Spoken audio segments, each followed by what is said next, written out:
그 왜 그러냐면요, 여자의 눈물 한 방울과 남자의 눈물 한 방울이 강도가 달라요. 제가 여자들 비하하는 게 아닙니다. 여자들도 살아가는 게 힘들죠. 그런데 제가 아는 한 집사님은 자녀가 4명이에요. 자녀가 4명.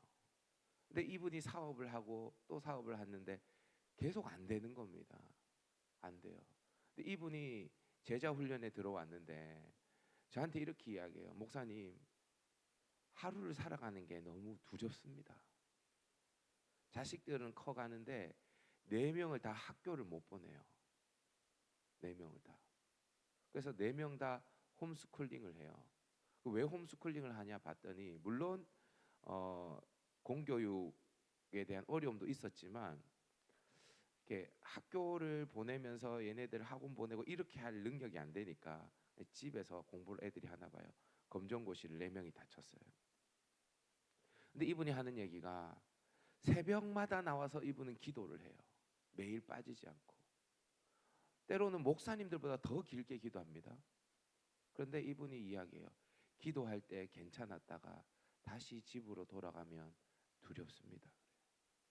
왜 두려워요? 제가 물어보니까 노후는 준비가 하나도 되어 있지 않고 자식들은 커가는데 해달라고 하는데 해줄 수 있는 게 하나도 없습니다. 그래요. 두렵대요. 한 집사님은요, 카페를 개업을 했는데 카페가 잘 되는 거예요. 카페가 잘 돼요. 여러분 그 대구 가면 제일 좋은 대학교가 경북대학교라고 있어요. 그 경북대학교 북문 앞에 카페를 해요. 카페가 잘 됐어요. 그래서 이분이 어떻게 생각을 했냐면 확장을 하자. 그리고 이때까지는 원두를 납품을 받았는데 내가 직접 로스팅을 하자. 그래서 로스팅 가게를 옆에다가 또 만든 거예요. 그래서 직접 원두를 볶아 가지고 카페를 열어요. 잘 됐는데 어느 순간 가게가 어려워지는 거예요. 그래서 이제 빚을 갚을 수가 없는 거죠. 대출을 낸 빚을 갚을 수 없어요. 그래서 이분이 어디까지 가냐면 이제 파산, 회생 절차에 들어가는 거예요. 근데 이분이 눈물을 흘리면서 저한테 하는 얘기가 뭐냐 하면 내일을 사는 게 두렵다는 거예요. 내일을 살아가는 게. 그러면서 이렇게 얘기를 해요. 목사님 정말 열심히 살았는데요. 내 힘으로 안 되네요. 그래요. 그러면 살아가는데 내 힘으로 안 될 때가 참 많죠. 인생 쉽지가 않아요. 그래서 죽어도 오고 마는 내일이 두렵다라고 이 나훈아 씨가 이야기를 해요. 여러분 그래서 나훈아 씨가 이렇게 얘기해요. 테스 형, 소크라테스한테 질문을 하는 겁니다. 테스 형, 세상이 왜 이래? 왜 이렇게 힘들어? 이렇게 이야기를 합니다. 왜 이렇게 힘들어? 여러분 제가 이 가사를 보니까 나훈아 씨가 11년 동안 무대를 떠나가지고 그 활동을 중단했을 때에 아버지의 산소에 갔대요. 아버지의 산소에. 그래서 우리 아버지 산소에 갔더니 그 아버지의 일생이 떠올랐대요. 아버지가 살아왔던 인생이. 그런데 자기도 이제 보니까 조금 있으면 아버지를 따라 묻혀야 될 이제 70대 노인이 된 거예요. 자기도. 예? 자기도. 그러면서 세상 사는 게 왜 이렇게 힘들지? 라는 질문을 던지는 겁니다. 여러분 어떠세요? 우리 청년들도 힘드십니까? 사는 게? 사는 게 힘듭니까? 안 힘듭니까? 여러분들의 고민은 뭡니까? 취업? 여기 있는 분들이 다 대부분 대학생들인가요? 대학생들? 20대? 20대 초반? 몇 명 있어요? 좋아요. 그 청년이라는 시기는 사실 제가 청년들을 많이 만나 보니까 30대들은 결혼에 대한 이슈가 있더라고요. 20대는 진로, 취업에 대한 이슈가 있어요. 어, 청년이라는 시기는 무언가 정해지지 않는 시기. 그렇기 때문에 가능성이 있지만 동시에 불안한 시기가 청년의 시기죠. 그렇죠? 예. 그래서 어느 직장에 가야 할지 또 누구와 결혼해야 될지 아직까지 확정되어지지 않아서 불안한 시기가 청년의 시기라 할 수 있습니다. 청년들이 요즘에 여러분 그 비트코인이나 코인 이런 데 투자를 많이 한대요.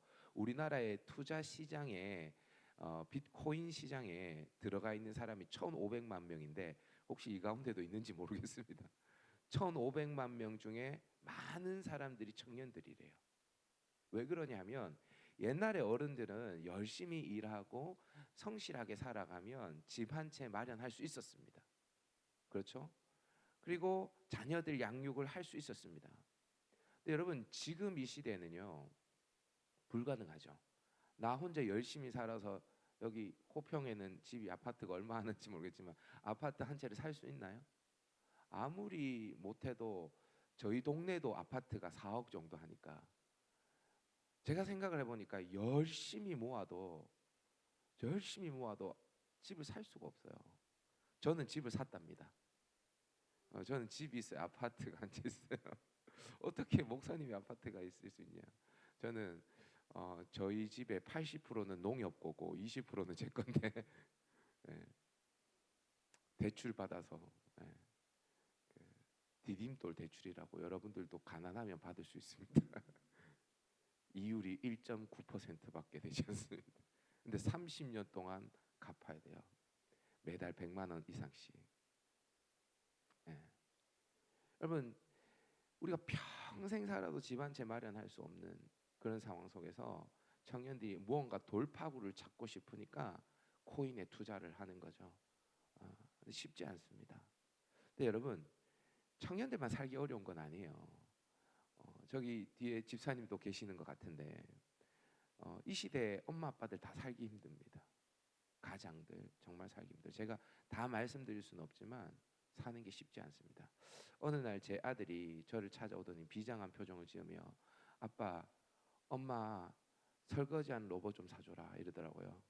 제 아들이 이제 초등학교 1학년인데 설거지하는 로봇을 엄마한테 좀 사주래요. 설거지하는 로봇이 뭔지 알죠? 식기세척기입니다. 왜 사줘야 되냐 물어보니까 엄마가 설거지하는 게 너무 힘들어 보이고 설거지할 때 자기가 놀아달라고 해도 못 놀아주니까 아빠가 설거지하는 로봇 좀 사주래요. 그리고 며칠 있다가 저한테 찾아오더니 아빠, 엄마 청소하는 로봇도 좀 사줘라 이러는 거예요. 청소하는 로봇이 뭔지 아세요? 로봇 청소기 말하는 거예요. 제가 두 개 다 사줬을까요? 안 사줬을까요? 사줬습니다. 둘이 합치니까 200만 원이 넘어요. 근데 여러분 그 이야기를 듣고 있던 저희 딸은 제 아들보다 2살 많거든요. 지금 초등학교 3학년이에요. 이 3학년 딸이 1학년 아들한테 이렇게 이야기해요. 야, 아빠가 이거 사주려고 하면 얼마나 열심히 일해야 되는지 알아? 이렇게 얘기하더라고요. 여러분 이 시대의 가장들요 사는 게 쉽지가 않습니다. 너무 힘들어요. 설거지하는 로봇도 사줘야 되고 청소하는 로봇도 사줘야 되고 사는 게 쉽지가 않습니다. 설거지하는 로봇하고 청소하는 로봇이 있다고 엄마들은 살기가 편하냐? 그렇지도 않습니다. 노인들도 마찬가지예요. 어르신들 여러분 60대 70대 어르신들 있죠. 우리 교회 장로님들 이런 분들이 참 고약한 세대인 게 어른 자기들이 일할 때는요 부모 세대를 봉양했어요.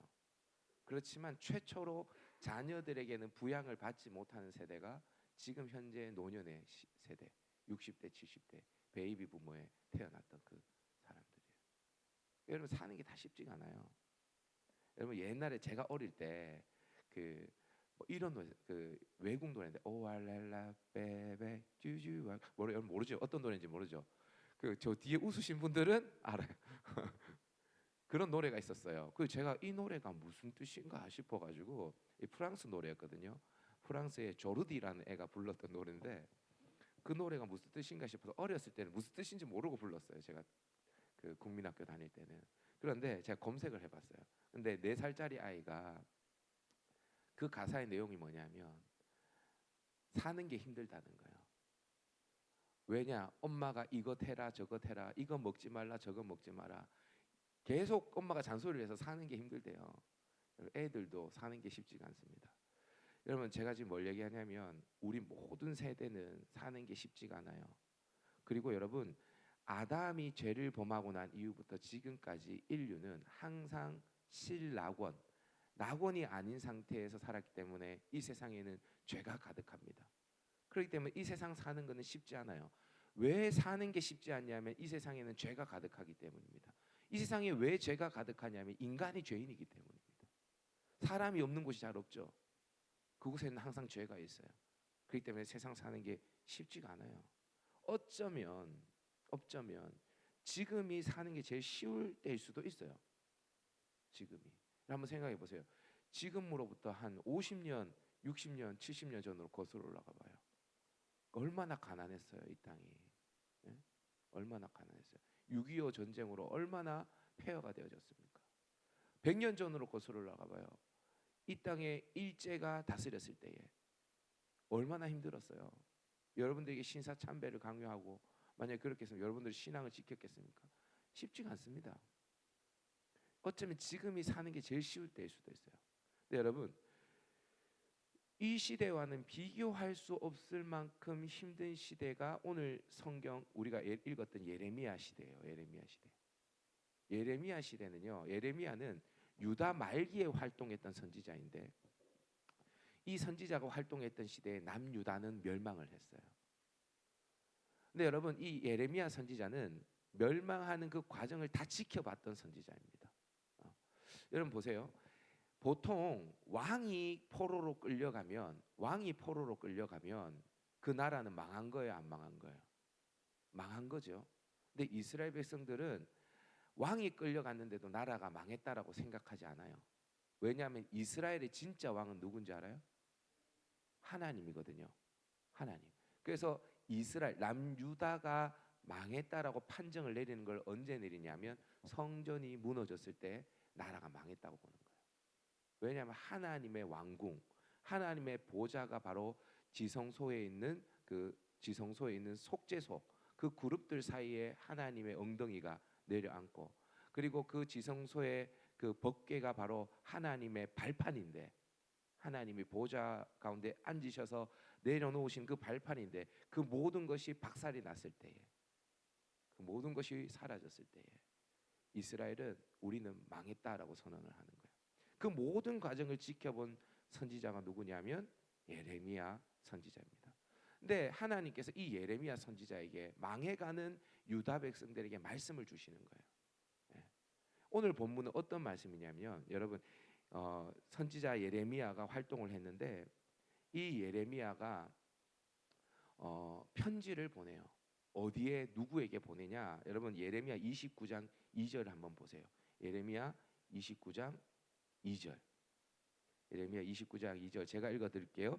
그때는 여고니아 왕과 왕후와 궁중 내시들과 유다와 예루살렘의 고관들과 기능공과 토공들이 예루살렘에서 떠난 후라 이렇게 이야기합니다. 저 보세요.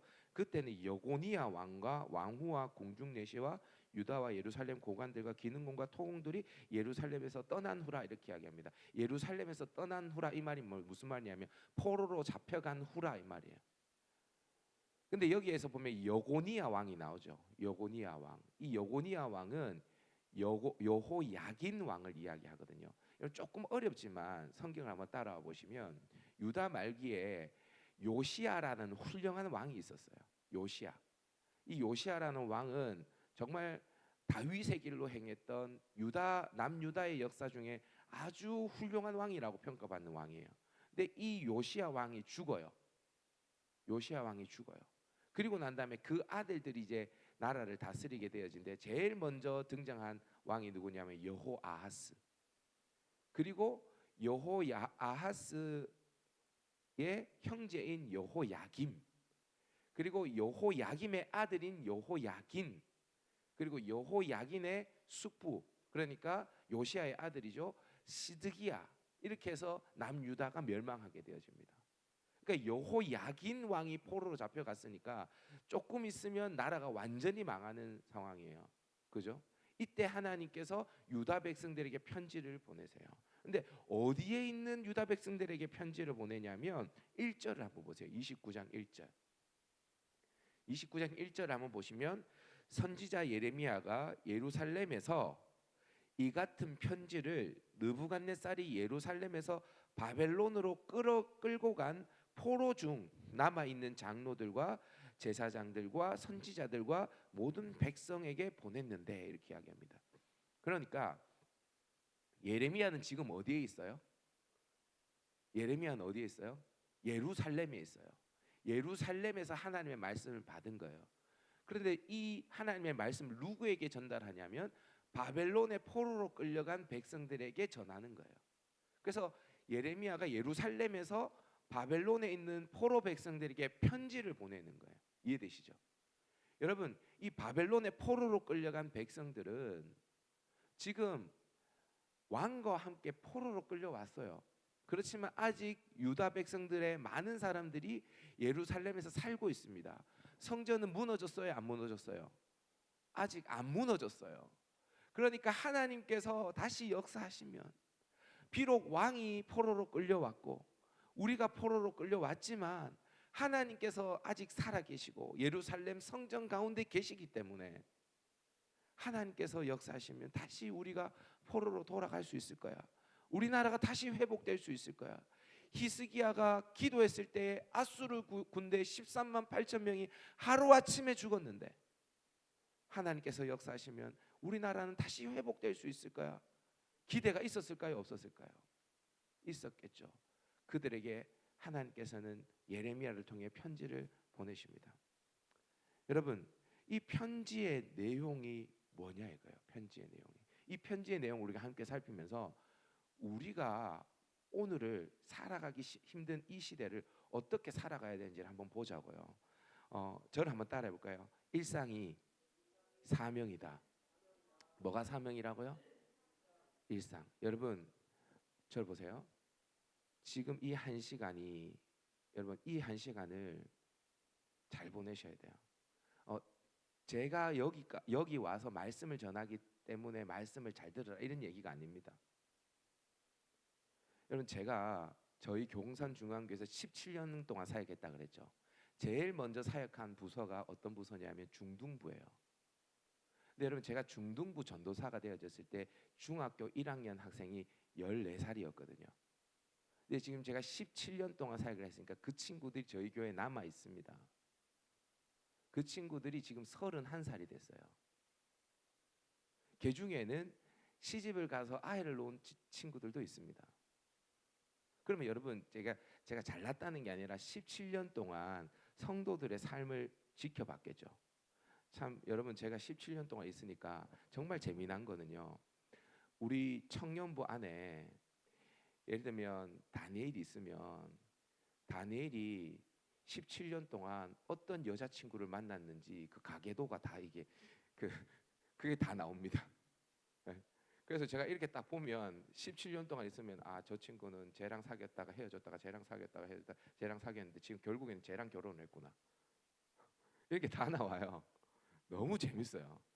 제가 어느 날 제가 실명을 말해도 여러분들 모르니까 제가 우리 청년 중에 명아라는 애가 있었는데 명아랑 같이 어느 결혼식장에 갔어요.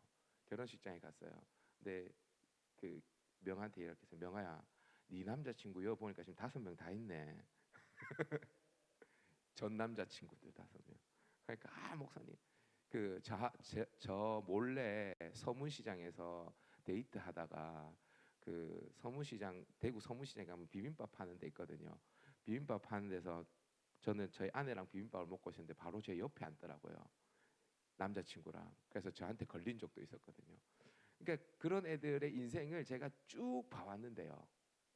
여러분들한테 이렇게 이야기하면 여러분들 어떻게 들으실지 모르겠지만 중학교 때 예배 잘 드린 애들 있잖아요. 네. 중학교 1학년 때 예배 잘 드린 애들 지금도 잘 삽니다. 중학교 때 이거 막 정신 못 차렸던 애들 지금 교회에 없습니다. 제가 어떤 이야기를 하냐면, 한 시간이 모여 하루가 됩니다. 하루가 모여 1년이 되고요. 1년이 모여 일생이 됩니다. 한 시간을 지멋대로 사는데 일생이 잘 되기를 바란다. 이거는 말도 안 되는 이야기예요. 그래서 저를 한번 따라해 봅시다. 1일 1생. 1일 1생. 제가 군대에서 매일매일 묵상했던 묵상집이 있어요. 제가 군대에 있을 때는 2년 6개월 군생활을 했는데 2년 6개월 동안 매일 아침마다 읽었던 묵상집이 있어요. 그게 뭐냐면, 일본의 위대한 성인 중에 한 사람이 우찌무라 간조라는 사람이 있어요. 우찌무라 간조. 그 우찌무라가 간조가 쓴 묵상집이에요. 매일매일 그 묵상집을 제가 읽었어요. 그 책 제목이 일일 일생이에요. 그 우찌무라 간조가 뭐라고 이야기하냐면 하루가 뭐요? 일생이 된다. 그래서 하루 동안 하루를 시작할 때 하나님의 말씀으로 시작하여 하루를 하나님과 동행하는 사람은 일생을 승리할 수밖에 없다 이렇게 얘기해요. 여러분 오늘 하루를 아주 하찮게 여기지 마세요. 네. 여러분 지금 여러분의 모습은요. 우리 그냥 솔직해지는 거예요. 지금 여러분의 모습은 지금까지 살아왔던 여러분들의 삶의 결과입니다. 그리고 내일 여러분들의 모습은요. 오늘 여러분들이 어떻게 사느냐에 따라 달라집니다. 네. 여러분 보세요. 오늘 막 때려 먹고 내일 날씬하기를 바라면 그거는 말이 안 되는 거잖아요. 그죠? 내일 날씬하기를 원하시면 오늘 어떻게 돼요? 적절히 먹고 운동해야 되겠죠. 그 결과가 내일 나타나는 거죠. 그죠?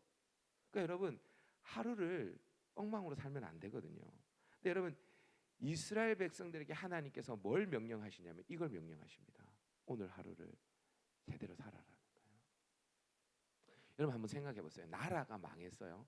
포로로 끌려왔어요. 그러면 그 포로로 끌려간 백성들에게 하나님이 좀 희망의 메시지라든지 아니면 뭔가 대단한 거를 이야기를 해줘야 될 거 아니에요. 내가 이렇게 할 거야. 막 하나님 엄청난 이야기를 해줘야 될 거 아니에요. 그런데 하나님께서 이렇게 이야기해요. 여러분 4절에서 6절 한번 볼까요? 예레미야 29장 4절에서 6절 제가 읽어드릴 테니까 눈을 따라 한번 와보세요. 만군의 여호와 이스라엘 하나님께서 예루살렘에서 바벨론으로 사로잡혀가게 한 포로들에게 이와 같이 말씀하시니라. 너희는 집을 짓고 거기서 살며 텃밭을 만들고 그 열매를 먹으라. 아내를 맞이하여 자녀를 낳으며 너희 아들이 아내를 맞이하여 너희 딸들이 남편을 맞아 그들로 자녀를 낳게 하여 너희가 거기서 번성하고 줄어들지 아니하게 하라. 이렇게 이야기합니다. 여러분 하나님 뭘 명령하십니까? 집 지으라는 거예요. 텃밭을 만들라는 거예요. 그 열매를 먹으라는 거예요. 아내를 맞이해서 자녀를 낳으라는 거예요. 그리고 너희 아들 딸들도 시집 장가 보내서 자식을 낳아서 키우라는 거예요. 여러분 우리가 살아가는 일상이죠. 맞죠? 우리로 말하면 이런 겁니다. 매일 아침에 출근해라. 열심히 일해서 월급 받으라. 그 월급 받아서 집을 사라. 열심히 대출을 갚으라. 그리고 결혼해서 시집 가서 자식을 낳아라. 그리고 그 자식 잘 양육해서 그 자식도 시집 장가 보내라. 여러분 이 이야기예요. 여러분 지금 하나님께서 너무 평범한 것을 명령하시는 거죠. 하나님 이런 명령을 안 해도 여러분 텃밭을 가꿔요, 안 가꿔요? 하나님께서 여러분들에게 출근하라고 해도 출근해요, 안 해요? 왜 출근해요? 왜 돈 벌어요? 살려고. 그 중식이 밴드라고 알아요, 여러분 혹시? 잘 몰라요? 그러면 그거 알아요? 그 반딧불이라는 노래 알아요? 황가람 씨가 부른 알아요? 그 노래를 중식이라는 사람이 지었어요. 중식이 밴드의 중식이. 원래 원곡자는 중식이에요. 근데 이 중식이가 이런 노래를 불렀는데 혹시 아시는지 모르겠다. 나는 일하는 사람 일을 하면 돈을 주니까 맨날 일하기 싫다 말하면서 일하러 간다. 왜냐 월세 때문에 밥값 때문에 뭐 이런 노래가 있어요. 그러니까 여러분 하나님이 명령하지 않아도 우리는 출근을 하고 돈을 벌고 그리고 하나님 명령하지 않아도 여러분들이 시집을 가고 장가를 갈 거 아니에요. 근데 왜 하나님께서 이런 명령을 하시는 걸까요? 여러분 성경에 보면 여리고성이 무너지고요. 골리앗이 무너지고요. 그죠? 홍해가 갈라지고요. 요단강이 끊어지고요. 이런 일들이 성경에 나와요. 근데 혹시 이런 일들 중에 하나라도 경험해 본 사람이 있습니까? 여러분들 중에? 없죠? 우리 대부분은 그냥 텃밭을 가꾸고 거기서 난 열매를 먹고 그리고 집을 짓고 자식을 낳다가 죽습니다. 맞습니까? 그 일상을 우리들이 살아간다고요. 그러면 목사님 이렇게 일상 살아가는 거 아무 의미 없는 거 아닙니까? 아니요. 잘 들어보세요. 제가 신학대학원에 그 졸업 여행을 제가 이스라엘로 어제 갔다고 얘기했죠. 근데 이스라엘과 함께 갔던 나라가 두 군데가 더 있었는데 이집트와 요르단이었어요. 근데 제가 이집트에 갔을 때 카이로에 갔는데 카이로에 가서 뭐 피라미드도 보고 그다음에 나일강에도 가보고 여러 군데 가봤어요. 그런데 사실 제가 가고 싶었던 곳은 따로 있었어요. 그게 어디냐면 고센 땅이었어요. 고센 땅. 고센 땅에 가면 국고성 람색과 비돔과 같은 유물이 있을 거라는 생각을 하게 되죠. 그죠? 근데 흔적도 없습니다. 아무것도 없어요. 그래도 고센 땅에 가고 싶었어요. 왜냐하면 그 고센 땅에 누가 살았어요? 야곱의 70명의 가족들이 그 땅에 이주해 와서 살았습니다. 여러분 보세요. 야곱의 후손들 70명이 이스라엘에 살다가 요셉이 총리가 된 이후에 그들이 다 이집트 땅으로 이주하게 되어집니다. 그 땅에서 살아요. 여러분 그 땅에서 살아가는데 얼마 동안 그 민족들이 살아가냐면요. 430년 동안 고센 땅에서 살아갑니다. 몇 년 동안? 430년 동안. 근데 여러분 430년 동안 그들이 그 땅에서 살아가면서 원래는 70명의 야곱의 가족들이 이주했는데 출애굽할 때 보면 장정만, 그러니까 여기서 장정이라고 말하면 20세 이상의 군대에 나갈 수 있는 군인들을 말하는 겁니다. 군인들의 숫자만 60만 3,550명으로 불어나게 되어져요. 여러분 70명의 가족이 이주할 때는 한 부족에 불과했습니다. 근데 430년이 지난 이후에 군대만 60만 명이 넘었으니까 학자들이 이야기하기로는 최소 부녀들과 이제 아이들까지 다 합치면 200만 명은 이상이 될 것이다. 최소 200만 명 이상은. 여러분 이거는 한 부족이 아니라 그 당시에 의하면 나라죠. 나라. 한 민족이라고 할 수 있겠죠. 엄청난 민족으로 커지게 되어집니다. 430년 동안 그 땅에서 살면서 말입니다. 근데 여러분 430년 동안 그들이 그 땅에서 사는데 어떻게 살아가는지 아십니까? 요셉 시대에는요. 그래도 요셉이 국무총리여서 조금 편안하게 산 것 같아요. 예, 고센 땅에 배려를 받고. 그런데 편안하게 살았지만 그렇게 대접받고는 살지 않았습니다. 왜 그러냐면 요셉이 고센 땅을 달라고 아버지한테 바로 왕한테 가서 바로 왕이 물으시면 고센 땅에서 살게 해주십시오라고 이야기를 하면서 당신은 뭘 하냐라고 물어보면 가축을 치는 사람이라고 이야기하십시오. 실제로 그 야곱과 그의 후손들은 유목민이었기 때문에 양을 키우고 염소를 키우고 이렇게 가축을 했어요. 가축을 유목을 했죠. 근데 여러분 성경에 보면 이런 이야기가 나와 있습니다. 애굽 사람들은 목축을 가증히 여겼다 이렇게 나옵니다. 애굽 사람들은 목축을 어떻게 여겼다고요? 가증히 여겼어요. 이런 가증히 여겼다는 말은 뭐냐면 혐오스럽게 여겼다 이 말이에요. 여러분 옛날에 조선 시대에 양반이 백정을 어떻게 여겼을까요? 가증히 여겼습니다. 백정들 중에는 도축을 하는 백정들, 그 다음에 사람을 사형시킬 때 망나니와 같은 그런 사람들 다 백정이었거든요. 그러니까 애굽 사람들이 이스라엘 백성들, 야곱의 후손들을 봤을 때 가증히 여겼어요. 여러분 누구한테 가증히 여김을 받아봤습니까? 아니 가증히 여김을 떠나서 불쌍히 여김을 받아봤습니까? 여러분 저는 받아봤거든요. 여러분 제가 어제 잠깐 이야기했지만 제가 어릴 때 어디 살았냐면 고아원에 살았어요. 고아원에. 아버지도 저를 키울 수 없다. 엄마도 저를 키울 수 없다. 저 어디 갑니까? 고아원에 가죠. 여러분 지금 고아원은요 살기가 꽤 괜찮습니다. 제가 고아원 사역도 하기 때문에 한 달에 한 번 정도 고아원 방문해서 고아 애들이랑 같이 밥도 먹고 치킨도 사주고 이렇게 합니다. 교회 사역 아닙니다. 제가 가고 싶어서 갑니다. 왜냐하면 여러분 제가 어렸을 때 고아원에 있었기 때문에 고아들 마음은 제가 제일 잘 압니다. 그렇죠. 그래서 그냥 갑니다. 현우야 이렇게 가면 현우도 좋아하고 이렇게 합니다. 근데 여러분 그 당시에 고아원은요 밥을 보리밥을 먹었어요. 여러분 보리밥 먹어봤어요 혹시? 그 요즘은 이렇게 보리밥을 좀 별미로 먹잖아요. 보리밥, 비빔밥 이런 거 먹으러 가잖아요. 근데 옛날에는 쌀이 없거나 쌀을 아껴야 할 때 보리밥을 먹습니다. 보리에다가 쌀 조금을 섞어서 먹어요. 철식판 아세요? 철식판?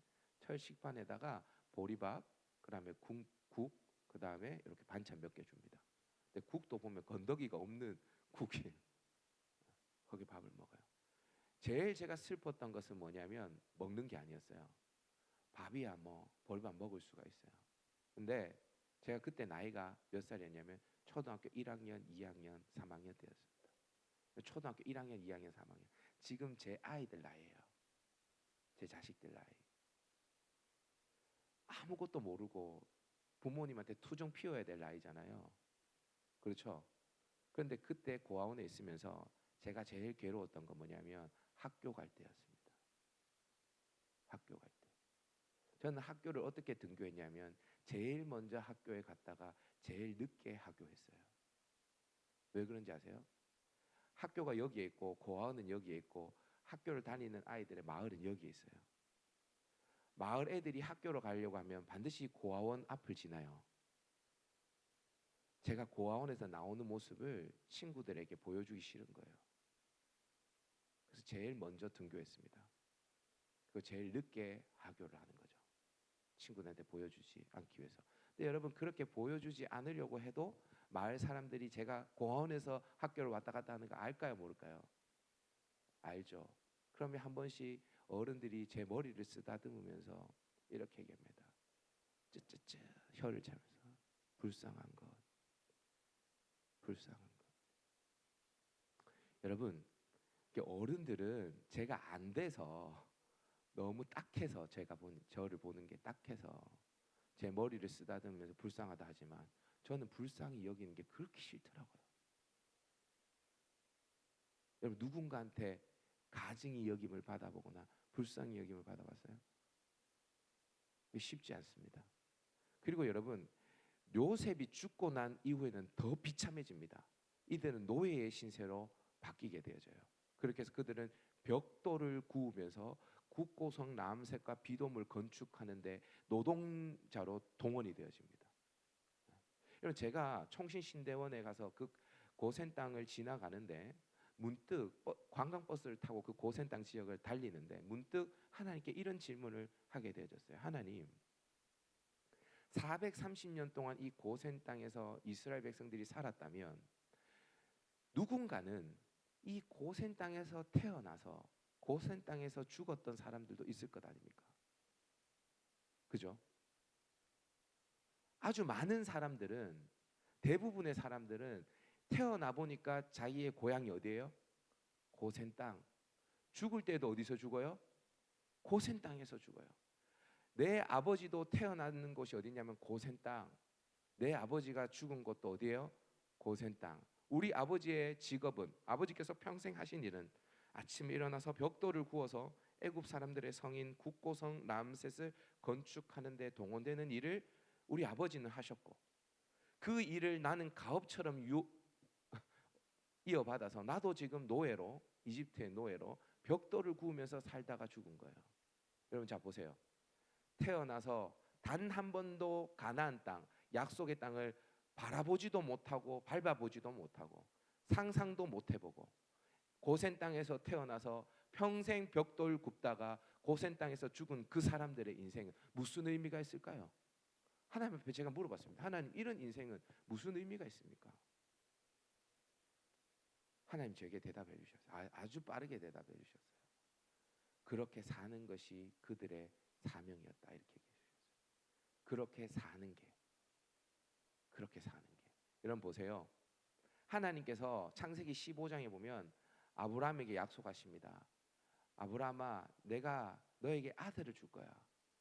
그리고 내가 너의 후손을 하늘의 별과 같이 바다의 모래와 같이 많게 할 거야. 그리고 동서남북을 바라봐 내가 이 땅을 너와 내 자손에게 줄 거야. 하나님이 약속하셨어요. 맞나요? 하나님께서 그렇게 약속하셨어요. 근데 여러분 아브라함이 죽을 때에 아브라함의 후손은요 몇 명 되지 않았습니다. 이스마엘이 있었죠. 이삭이 있었죠. 그 다음에 아브라함이 후처 그두라를 통해서 낳은 아들 6명이 있었습니다. 그래서 성경에 나오는 아들은 총 8명이에요. 8명. 그리고 그런데 그 8명 중에 하나님께서 역사를 이어가실 아들은 이삭 하나밖에 없어요. 그리고 이삭이 결혼해서 리브가와 결혼해서 에서와 야곱을 낳았어요. 아브라함이 본 후손은 이거밖에 없습니다.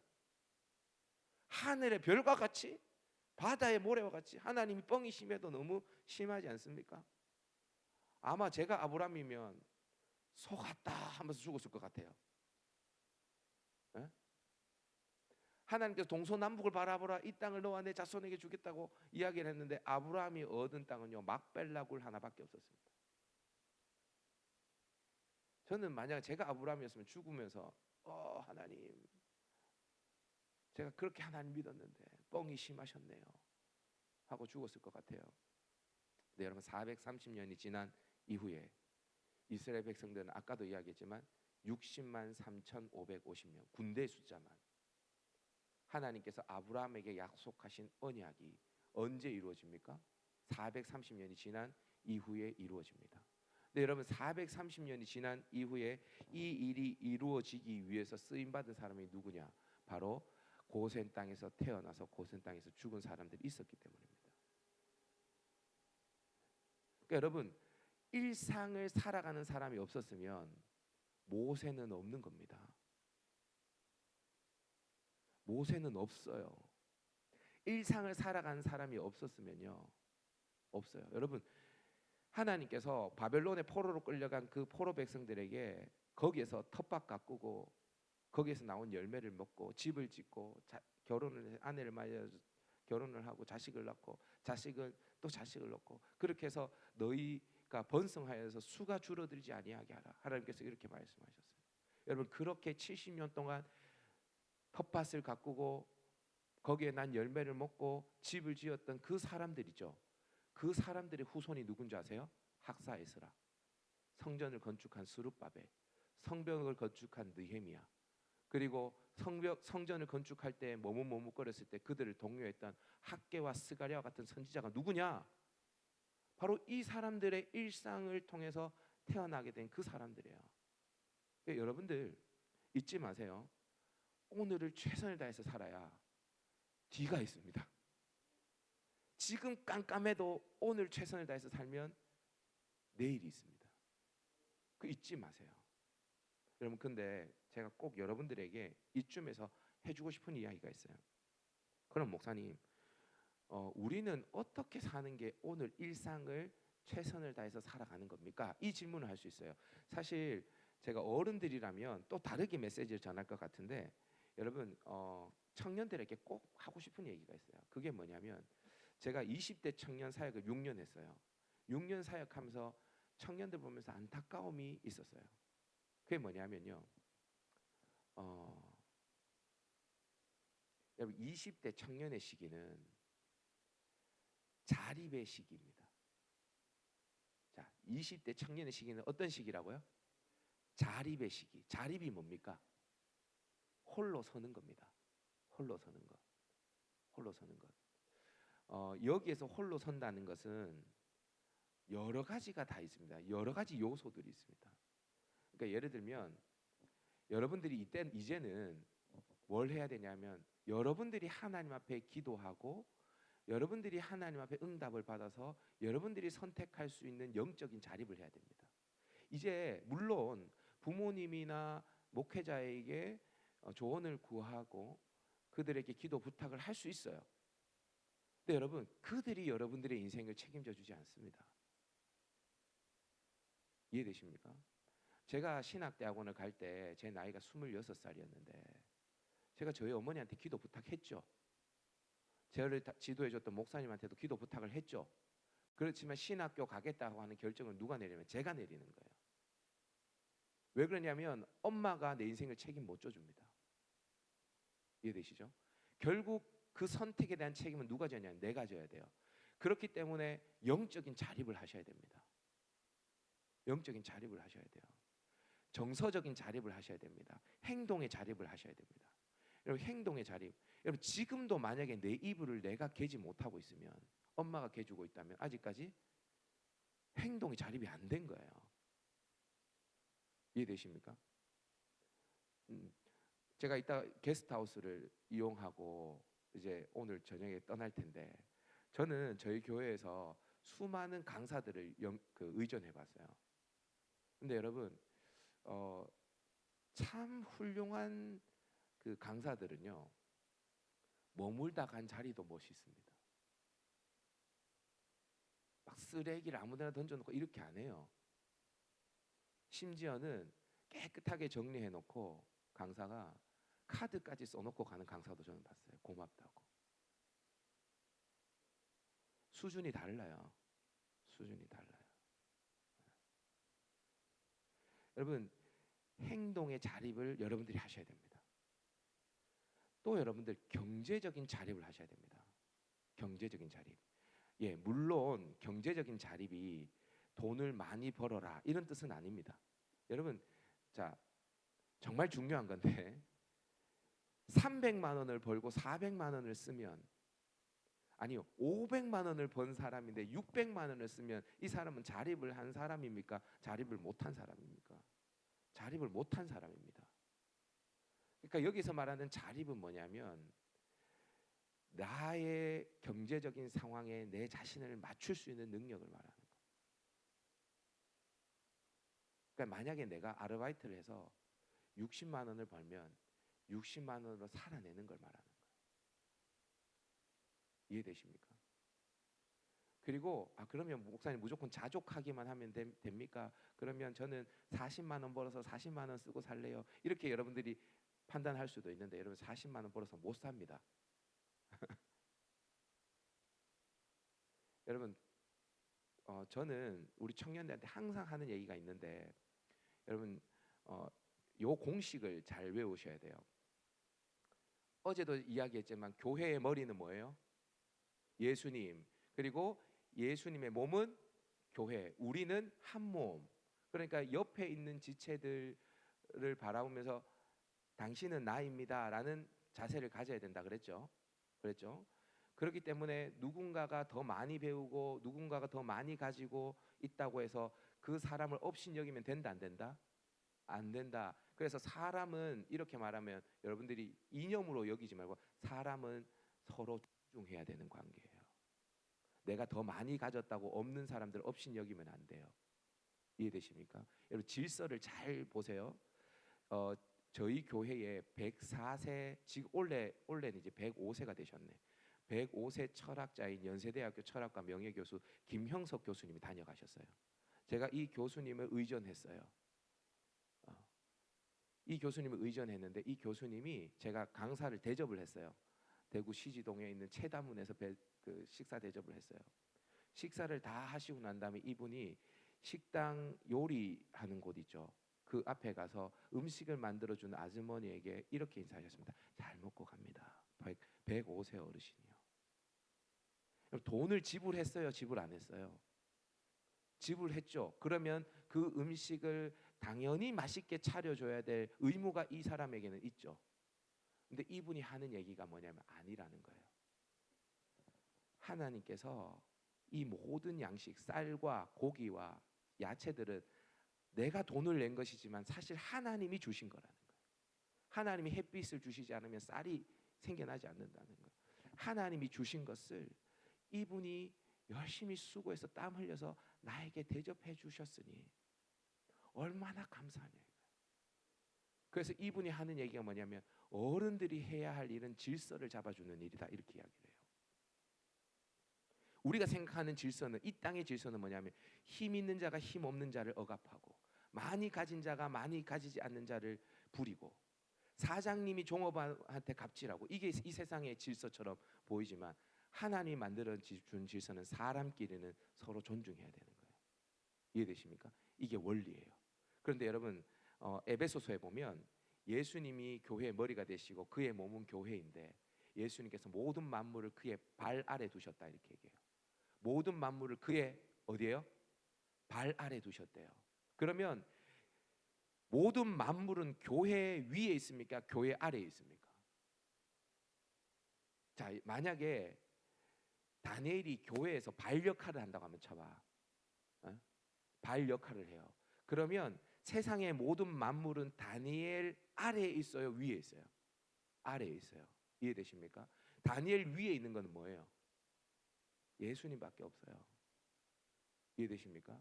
그러니까 다니엘이 누구에게 머리를 조아려야 되냐면 예수님께 머리를 조아리면 돼요.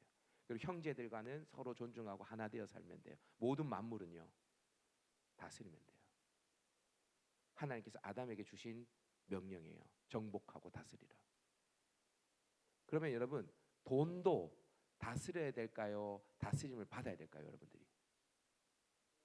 여러분들이 돈을 다스려야 할까요? 돈의 다스림을 받아야 될까요? 다스려야 되죠. 다스리려면 어떻게 됩니까? 자, 여러분 그냥 실제적으로 우리 이야기합시다. 돈이 없으면 살아갈 수 있습니까? 다스림을 그때 받게 되어집니다. 돈이 없으면 돈의 다스림을 받게 되어집니다. 그래서 일정량의 경제적인 활동을 해서 돈을 벌어야 됩니다. 그 다음에 벌어낸 그 돈에 맞춰 살 수 있는 능력을 키워야 됩니다. 이게 경제적인 자립이에요. 이해되십니까? 자, 만약에 여러분들이 경제적으로 자립하지 못하면 어떻게 되는지 아십니까? 저를 따라 봅시다. 자립하지 못하면 공생할 수 없다. 자, 이 얘기를 좀 쉽게 이야기하면 홀로 서지 못하면 더불어 살아갈 수 없어요. 그러면 공생 자립하지 못하면 공생할 수 없을 뿐 아니라 저를 다시 한번 따라 봅시다. 자립하지 못하면 공생할 수 없고 기생한다. 여러분 자립을 못하면 청년의 시기에 그러면 여러분들이 여러분 자신을 세워나가지 못하는 것은 당연할 뿐더러 누군가에게 도움을 주며 누군가를 세우는 역할은 꿈도 꾸지 못하고요. 여러분들 누구 피를 빨아먹는 사람이 돼야 돼요. 여러분 지금도 30대 40대가 되어져도 부모님한테 용돈 받고 생활비 받는 캥거루족이 있습니다. 저는요 20대 청년부도 담당했지만 30대 40대 청년부도 담당해봤거든요. 제가 맡은 사람들 중에 청년 중에 최고 나이가 많은 사람은 50살도 있어요. 50살. 저보다 형님. 근데 여러분 제가 충격적인 이야기 해줄까요? 48세인데 지금도 부모님에게 생활비를 받는 청년이 있습니다. 더 기가 막힌 거 얘기해 줄까요? 부모님의 퇴직금 있죠. 그거 좀 달라 그래가지고 주식에 투자했다가 날리는 청년도 있어요. 제가 지금 뭘 얘기하냐면요.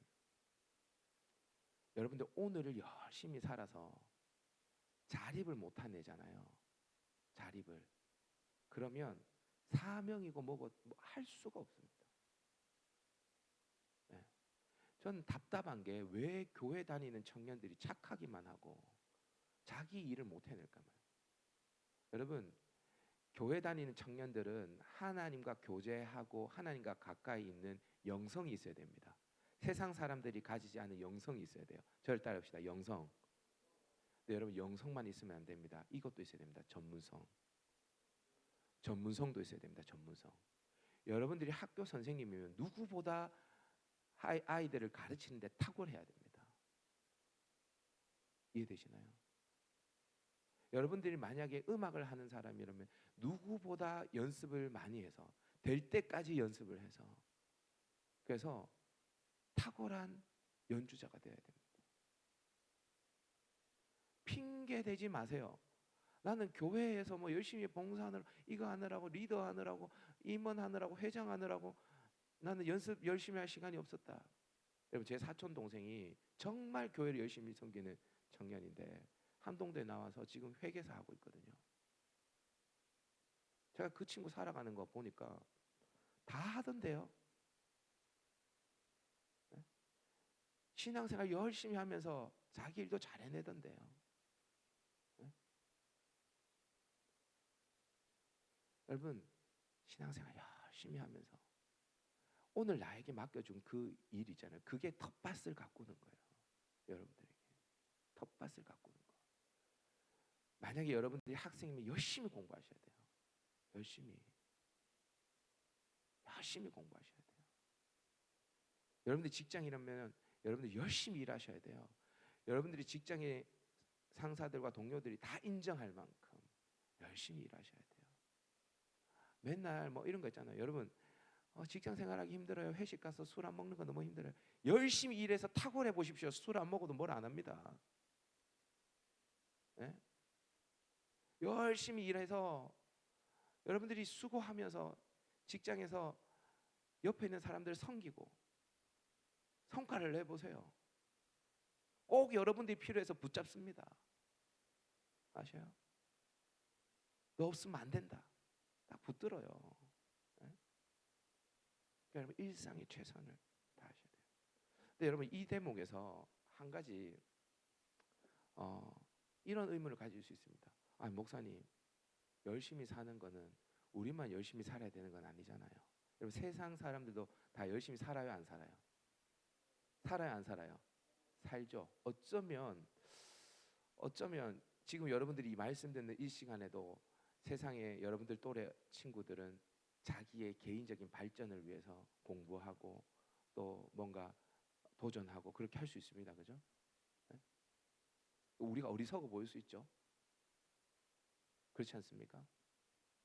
근데 여러분 그들의 일상의 열심과 우리의 일상의 열심에 차이가 있어야 되잖아요. 그죠? 그 차이는 뭘까요? 뭘로 차이를 만들어내겠습니까? 저를 한번 따라해 보도록 하십시다. 하나님이 사명이다. 뭐가 사명이라고요? 하나님이 사명이에요. 쉽게 이야기하면 일상을 여러분들이 열심히 살아요. 자립을 해요. 그런데 그 일상에 여러분들이 자립을 하면서 여러분들에게는 하나님이 있어야 돼요. 그냥 나의 열심이 아니에요. 하나님과 동행하는 열심이 되어야 돼요. 일상이 사명인데 하나님이 동행하는 일상을 살아야 돼요. 세상 사람들은 그걸 못하죠. 근데 우리는 해낼 수가 있죠. 여러분 하나님은 예레미야를 통해서 포로로 끌려간 그 바벨론 땅에서 일상의 삶을 사명으로 여기고 살아라고 그들에게 말씀을 하셨어요. 여러분 그렇게 이스라엘 백성들은 일상을 살아갔어요. 그러면 하나님께서 그들에게 이렇게 하겠다라고 말씀을 주시는데 여러분 예레미야 20장 10절 11절입니다. 29장입니다. 29장 10절 11절 우리 다 같이 한번 읽어볼까요? 시작. 여호와께서 이같이 말씀하시니라. 바벨론에서 70년이 차면 내가 너희를 돌보고 나의 선한 말을 너희에게 성취하여 너희를 이곳으로 돌아오게 하리라. 여호와의 말씀이니라. 너희를 향한 나의 생각을 내가 아나니 평안이요 재앙이 아니라 너희에게 미래와 희망을 주는 것이라. 아멘. 아멘. 지금 유다 백성들은 포로로 끌려와 있어요. 근데 몇 년이 차면 70년이 차면 어디로? 원래 고향 유다 예루살렘으로 돌아가게 될 것이다라고 하나님 말씀하셨어요. 여러분 이미 이 이야기는 그 이전에도 말씀하셨어요. 그리고 여러분 그 훨씬 이전에 이사야라는 선지자가 고레스라는 왕의 이름까지 이야기하면서 그 고레스 왕이 포로로 끌려간 이스라엘 백성들 다시 돌아가게 할 것이라고 약속을 했어요. 근데 여러분 하나님께서 이스라엘 백성들이 죄악을 지으니까 유다 백성들이 죄악 가운데 있으니까 그 나라를 망하게 하고 그들을 포로로 끌고 갔지만 하나님의 생각은 평안이요 재앙이 아니었어요. 70년이 지나면 그들을 다시 고국으로 돌려보내는 것이 하나님의 계획이었습니다. 그런데 그런 상황에 유다 백성들이 70년 동안 해야 할 일은 또 한 가지가 더 있었습니다. 우리 12절 13절 한번 읽어볼까요? 12절 13절 시작. 너희가 내게 부르짖으며 내게 와서 기도하면 내가 너희의 기도를 들을 것이요 너희가 온 마음으로 나를 구하면 나를 찾을 것이요 나를 만나리라. 아멘. 일상의 삶을 열심히 살아가라고 하신 하나님은 동시에 하나님 앞에 부르짖으래요. 기도하래요. 그러면 하나님이 들으실 거래요. 그리고 너희가 온 마음으로 나를 구하면 나를 찾으면 나를 만날 것이다 라고 하나님 말씀하세요. 자 여러분 저를 보세요. 일상의 삶을 열심히 살아라고 하신 하나님은 기도하라고 이야기를 해요. 그냥 집 짓고 텃밭 만들고 열매를 먹고 자녀를 낳아서 기르는 게 전부 다가 아니고 그렇게 일상의 삶을 살면서 하나님을 찾고 구하고 하나님 앞에 부르짖으며 나아가라는 거예요. 그러니까 여러분 직장 생활도 열심히 해야 되고 하나님 앞에 나와서 기도하는 기도 생활도 열심히 하라는 거예요. 이해되십니까? 앞서서 제가 애굽 고센 땅의 일상의 삶을 살았던 사람들의 이야기를 잠시 했는데요. 여러분 이 일상의 삶을 살았던 사람들 중에도요. 그냥 일상의 삶을 열심히 산 사람들이 있고 벽돌을 다 똑같이 벽돌 구웠을 거 아닙니까? 노예였으니까. 다 벽돌을 굽는데 다 벽돌을 열심히 굽는데 어떤 사람은 그냥 벽돌만 열심히 굽는 사람이 있었을 거고요. 어떤 사람은 벽돌을 열심히 구우면서도 하나님을 찾았던 사람이 있었을 거예요. 여러분 제가 왜 이걸 이야기를 하냐면요. 여러분 그 나중에 이스라엘 백성들이 굉장히 그 수가 많아지니까 바로 왕이 위협을 느끼고 히브리 산파 십부아와 부하에게 사내 아이가 태어나면 다 죽이라고 명령을 내려요. 근데 여러분 이 산파들이 사내 아이를 죽여요 안 죽여요? 죽여요 안 죽여요? 처음 듣는 얘기십니까? 죽여요 안 죽여요? 안 죽여요. 왜 안 죽이는지 아십니까? 성경에 딱 이렇게 기록되어 있어요. 이 히브리 산파들이 바로의 명령보다 하나님을 더 두려워했다 이렇게 얘기합니다. 바로의 명령, 왕의 명령인데 왕의 명령 어기면 뭐예요? 죽는 거예요. 근데 왕의 명령보다 누구를 더 두려워했다고요? 하나님 더 두려워했다. 그러니까 여러분 벽돌 구우면서도 히브리 산파들 같은 경우에는 애 받으면서도 일상의 삶을 살면서도 하나님을 경외했던 사람들이 있었어요, 없었어요? 있었습니다. 반면에 그렇게 일상의 삶을 살면서도 하나님을 경외하지 않았던 사람들도 있었습니다. 제가 성경을 보니까 모세가 히브리 사람들끼리 싸우길래 뜯어 말려요. 예? 그랬더니 뭐라고 이야기하냐면 네가 애굽 사람 쳐서 죽인 것처럼 우리도 쳐서 죽이려고 하느냐라고 하면서 자신의 민족의 대표자라고 말할 수 있는 모세. 그 당시에 모세가 그 바로 공주의 양자로 들어갔거든요. 제가 역사를 다 설명할 수는 없지만 어쩌면 바로 왕의 바로 왕이 될 수도 있었던 사람이었습니다. 그만큼 유력한 사람이었어요. 그런데 모세를 핍박했던 사람들이 있었죠.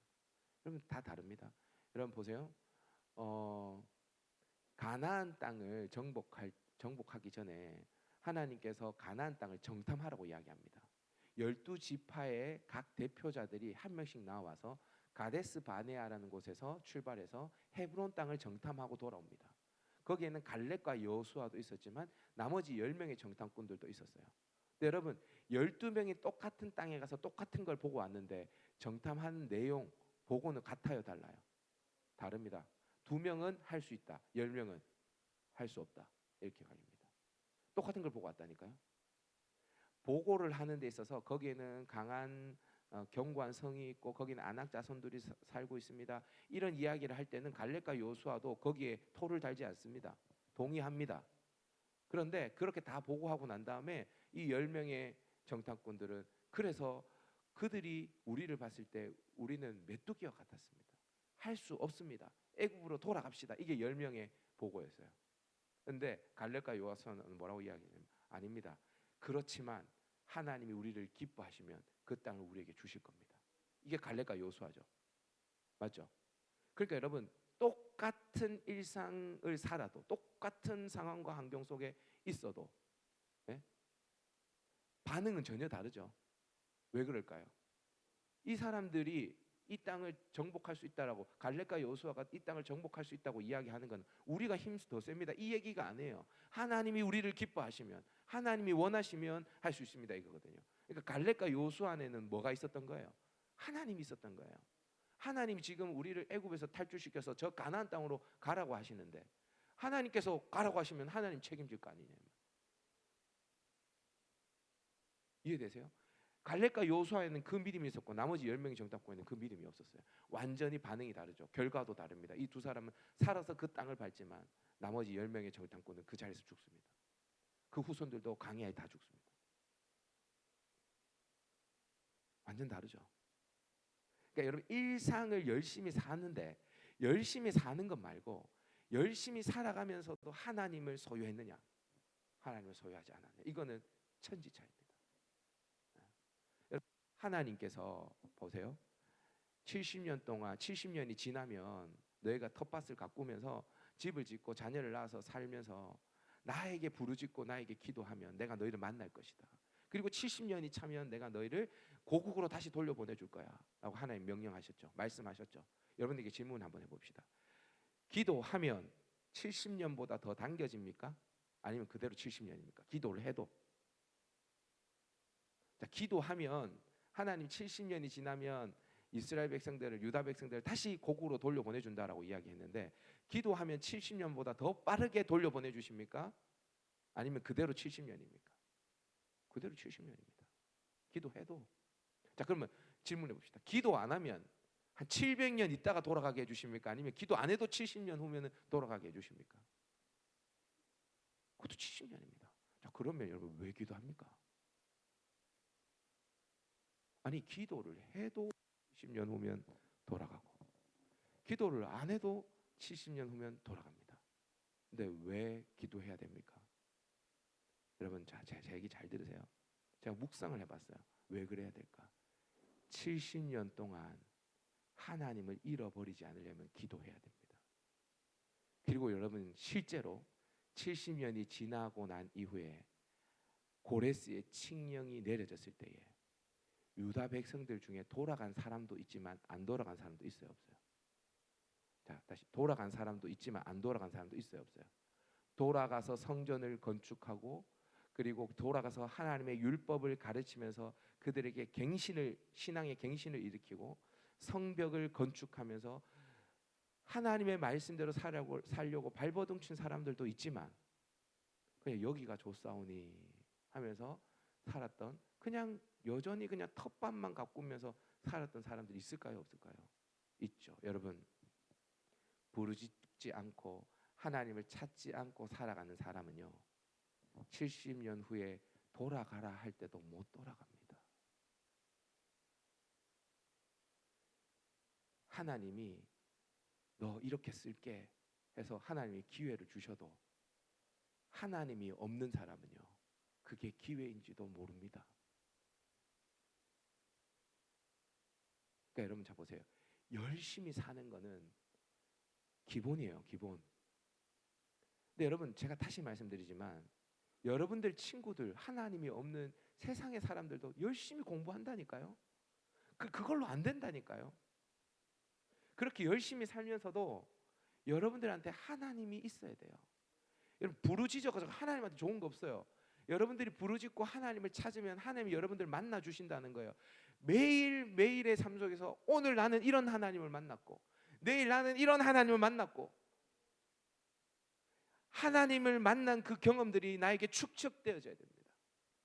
여러분, 하나님은 오늘 만났다고 해서 내일 안 만나도 되는 그런 분이 아닙니다. 그 왠지 아세요? 여러분, 하나님은 정말 크시기 때문에 오늘 내가 안 하나님과 내일 아는 하나님은 달라요.